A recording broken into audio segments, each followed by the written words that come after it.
Hi, I'm Ben. Hi, I'm Claire. And we are Hi Jinx. And we've got a really interesting and kind of very moral gin for you today. Moral, yes. Moral? Yes. So this is Cantium Gin from Kent. We've got a lovely little sample here. And Cantium, I believe, was the Roman word for Kent, which The is county why of it's Kent, called Cantium. yep. And you know, this is quite topical for me because I've just been working for Kentish Opera, although as an understudy, and nobody fell down the stairs, so I didn't get to go on. You didn't manage to novel. Even though I poisoned yeah, them, exactly. just didn't work. They stayed healthy. They went on. Didn't Or they just went on anyway. Yeah, exactly. They weren't going to let me have my chance to shine. So, so the gin bottle is a stainless steel flask, which is reusable. So I don't know about you guys, but I've Can actually you just say got flask again? flask. Okay, you suddenly went flask. You suddenly turned into me. Glass. Oh God! Like Please don't let that You happen. literally turned into me. It's really funny. From the Garden of England. But I don't know about you guys, but I've got a stainless steel flask and I absolutely love it because it means I can take coffee with me everywhere I go. And I'm a person that if I don't have my coffee, you probably don't want to be around me. No. So you can reuse the bottle for your coffee, or I believe if you return your bottle to Cantium Gin, you get a discount on your next bottle. So it's all about sustainability, hashtag the environment, all that sort of good stuff. So we're already feeling good about this gin. We are. Before we've even tried It's it. also a very pretty bottle. It is pretty. Quite I love this little... quite scratchable, but very pretty. I Yeah. feel like Starbucks could learn a lesson or two from this. Or Pret, It's very clean, there's a lot of companies who are minimalist. doing these bottles at the moment and charging the earth for it. Like Yeah. I saw Pret are doing that and charging 15 quid for a bottle, Ugh. and which is fine. But I think that's a clean lines. It looks really good, and it needn't cost that much money. It's a beautiful thing. It Sorry, is carry on. gorgeous. So, shall we have a little taste test of Yeah, this? shall we get some Essex shot glasses? So, shall we out? talk about the botanicals we're expecting to taste? So yeah, obviously you've spoken to Kevin quite extensively about it, Yeah. It's a really nice for a Garden of England gin. There's some really nice floral notes in there. You've got lavender, and then you've got things like apple and blackberry. So it's got that really English garden sort of feel about it. But then it's got some nutty things, cob nuts, which are sort of hazelnutty, but a bit meatier, I think. Roasted chestnuts, so it's basically Christmas. Da, da, da, da, da, da, da, da. Yeah, it's good. Well done. Right, One day. Maybe one day somebody might, Fall down the pay stairs. me to sing. One day they might fall down the stairs. It's brilliant. Are we on? We on? So, Okay. Nut on the nose. absolutely nut, and I get a bit of the lavender, I think. Nut. I get nut and sort of the sharpness of the lavender. What I don't get is raw alcohol, so that's very encouraging. Yes, exactly. Oh, I like that. That's a good drop, isn't it? That is very, very nice because the lavender's there, but in a really truthful, organic way. Truthful, I like that. It's, it's- honest lavender. Exactly. And it's Lavender with a really conscience. balanced. Obviously, like the fruit flavors must be in there because they give sort of a sweetness in the background, but they're not. I always get nervous when I see fruit flavors as botanicals because I think it's going to be overly sweet, and I'm not a fan of really sweet gins. So this is Talk really, about really lovely. lavender more for a second, because I love lavender. It's one of my favourite things. Yeah, I believe we drank a whole bottle of Mason's lavender at Glyndebourne last year. Oh yeah, we were a mess after that. It's one of my favourite things. But what we don't get here, which you get with some lavender gins, they go quite chalky. Yeah. Because of the way that the husk sort of dissipates, and the oil. Yeah, exactly, the husk. I'm a husk. The husk that you are dried up. When you get the dried up old husk in the thing, it goes a bit cloudy. That's how the oil sort of manifests. Whereas this is clear and clean and has that silky sort of mouthfeel, rather than when it goes chalky, you get a dried out mouthfeel. So it's important to note that this is a good gin to drink neat. Yeah, it's lovely. And you know what? Yeah. Now I'm getting more of the fruit flavour on the aftertaste, but again, I'm getting sort of the sharpness and the tartness rather than the sweetness, which I really like. It's a gin that you get a bit more out of the more you drink it. Yeah. So first thing I got was nut, and then your palate goes, okay, so I've got nut now. What else is there? Lavender, and then I tried the third sip, and I was like, oh, I do actually get the sort of berry and sort of depthy fruit flavours to it. Yeah. It's a gin that sort of lets you know that there are lots of things in it bit by bit, rather than kind of presenting with a smorgasbord of.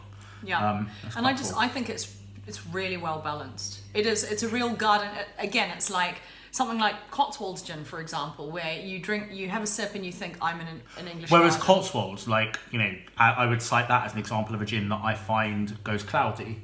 Yes. Which in itself isn't a bad thing, but if you mix it the wrong way, add the wrong botanicals, the wrong tonic to it, that's one that I find can go chalky. Yeah. It's The not gone perfect chalky serve for me. The perfect serve is great, but I've definitely found it go chalky in the past with the wrong thing. But the botanicals in it are so lovely, it's worth persisting with. Whereas they've nailed a good balance, I think. It's not, like you say, it really it's not tastes overly like you go outside on a summer day to have your lunch in the garden, and just the smells of, you know, I mean, if you live in Kent and have a nice garden, which we do not, but... No, I quite like Kent, though. Yeah, I like Kent. I live in Essex, so that's quite close. Yeah. Sort of. And I'm Essex sure is they that way, get Kent's those that way. warm summer afternoons in the garden where you get the smell of the flowers and the fruit and that sort of thing. And this you feel warm and happy and relaxed. Kent's quite well represented when it comes to gin as well. Been to a couple of different gin distilleries in Kent, and there's definitely a market for it there. I don't know what it is, but maybe there's a lot of alcoholics in the Kent area. Maybe. Should we get some tonic water? I'm just going to dive down here and get a thing of tonic water. Oh yes. You've seen my baby feeders. So we had a couple of suggestions of garnishes from Kevin at Cantium Gin. Should we try them one at a time, or just, let's try them one at a time, I reckon. Yeah. So one was. Oh, I was going to say let's not put them both in the same glass. No, because let's do them in a tiny little shot glass first. Yeah. And then when we decide, then I just did some uncultured rippage. Oh, you love some uncultured rippage. I'm just going to put a couple of these little pomegranate seeds. Freshly smashed by Claire's fine hands. Idea. I have to be careful because we only have a little bit of this, so I have to use it sparingly because we do want to try. We want to try it a couple of ways. So let's just do that. That's what she said. I don't even know what that means. Okay, so let's just try a bit with the pomegranate and then a bit with the tonic, and then we'll do the same with the lime. I'm just telling you how our gin videos always work. Yeah. So just in case I haven't watched you do it. I'm struggling actually, because I've just put the second botanical all over my fingers, so I'm going to struggle not to taste it. I feel like I need to sort of smash the pomegranate to get the flavour. Go on then. Shall I use the wrong end of this? You do some uncultured smash it. Oh look how much colour that's put into it. Yes, yeah. I should add at this point, massive disclaimer. Yeah. I hate pomegranate. Like, I hate it. Really, really hate pomegranate. So I like pomegranate, but I'm gonna say if you're a person who likes your gin and tonics sweet, pomegranate is the garnish for you. I have a feeling I'm going to prefer the lime because I like, as I was just saying, I like things a bit more tart. Giving away the second choice. Oh, come on, they're just about to find out anyway. But yeah, what I was going to say is I hate pomegranate, and I'm not offended by it. Yeah, this is nice. If I was in the mood for, something in the afternoon to go with, if I was having a fruit salad after lunch or something like that. A thinking person's Pimm's. That's what this boils down to. Actually, yeah, it's really nice. I'm liking it the more I'm drinking it. Right. Right. Quick, because we've got a giant burger in the oven that we need to take out in a minute. So that's not even a euphemism. Should we use separate glasses or should we use... Yes. Yeah, let's use your fresh glass. Hi. Honestly, I love these little Poundland plastic shot glasses. Oh, hello. Missed. I wash them and reuse them as well. We don't throw them away. They are actually Hashtag sustainable. the They are sustainable. Cantium, you should be proud. Right. Little driblet for me and little driblet for you. A driblet, that is I think that's actually a metric term, especially in the older Kent. One driblet, probably 2.7 millilitres. Oh yeah, see that's my area. Yeah. Really, the kind of zesty, citrusy, get in my Works. belly. Yeah, because lime. I feel like it's become unfashionable to drink gin with lime because everybody's like, I want to try it with all these different flavours and different garnishes. And, drinking it with lime sort of harks back to days of drinking your nan's gin which was probably a widely available brand that we won't talk about. But it's become quite unfashionable to sort of do that. But some gins really lend themselves really well to it, which is why people thought of it in the first place.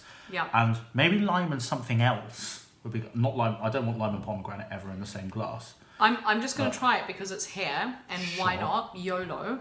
But I feel like, YOLO. you're right. Maybe I would like us to experiment in the future with maybe a herb or a savoury sort of botanical with this one. I'm wondering about something like mint to pick out the blackberry and the apple. Maybe.